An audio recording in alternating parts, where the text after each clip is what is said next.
Paano kung napagod na tayo pero hindi natin pinaparamdam?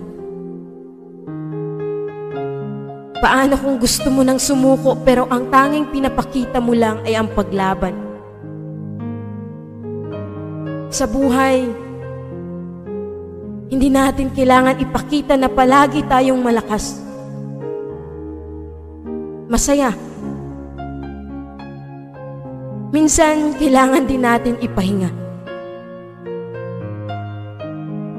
Ilabas ang bawat pagod at salita.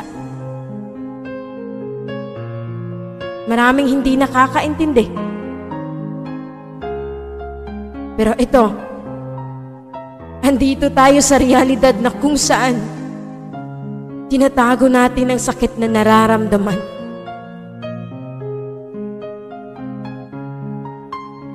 Kailan ba dapat tayo magpahinga? At kailan sabihin na ayaw ko na? Kasi maraming pagkakataon na ang sarap bumalik sa umpisa. Na walang iba. Ang sarap mabuhay. Pero ang hirap mapagod.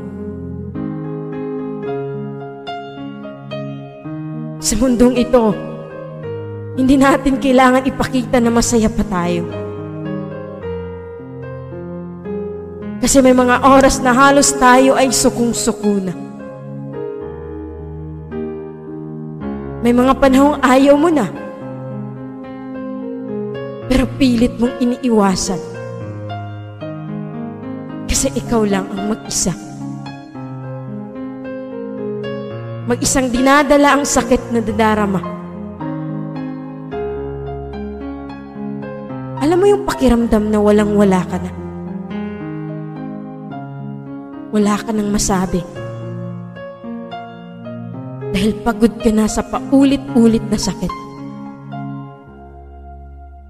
Yung parang ayaw mo na. Napapagod tayo hindi dahil mahina. Napapagod kasi nangangarap at patuloy na lumalaban sa buhay.